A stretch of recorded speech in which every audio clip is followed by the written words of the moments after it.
మాత్రే నమః. మనకి శివ పంచాక్షరి స్తోత్రం ఎంత అద్భుతమైన శక్తి కలదో మనందరికీ తెలుసు.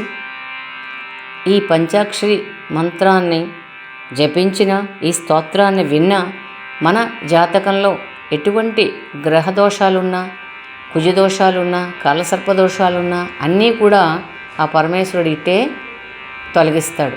కాబట్టి నేను చదివి వినిపిస్తాను, మీరు కూడా విని ఆ పరమేశ్వరుడు తాలూకా సంపూర్ణ అనుగ్రహాశీస్సులు మనం అందరము పొందుదుముగాక. ఓం నమ శివాయ. నాగేంద్రహారాయ త్రిలోచనాయ భస్మాంగరాగాయ మహేశ్వరాయ నిత్యాయ శుద్ధాయ దిగంబరాయ తస్మై నకారాయ నమః శివాయ.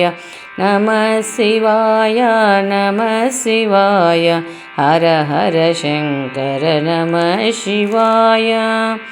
మందాకినీ సలిల చందన చర్చితాయ నందీశ్వర ప్రమదనాథ మహేశ్వరాయ మందార పుష్ప బహుపుష్ప సుపూజితాయ తస్మై మకారాయ నమః శివాయ. నమః శివాయ నమః శివాయ. హర హర శంకర నమః శివాయ. శివాయ గౌరీవదనార్వవృంద సూర్యాయ దక్షాధ్వరనాశనాయ శ్రీనీలకంఠాయ వృషధ్వజాయ తస్మై శిఖారాయ నమః శివాయ. నమః శివాయ నమః శివాయ.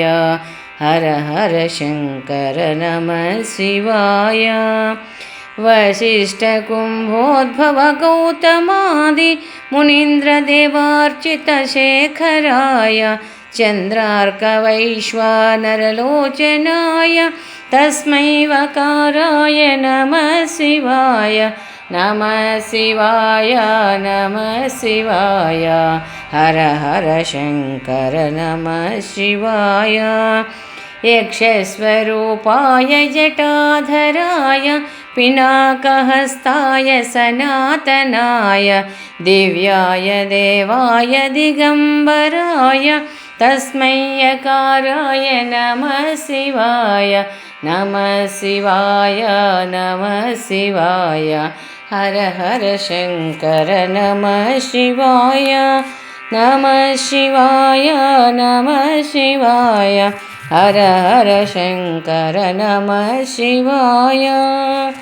పంచాక్షరమిదం పుణ్యం యపటే శివ సన్నిధౌ శివలోకమవాప్నోతి శివేన సహ మోదతే.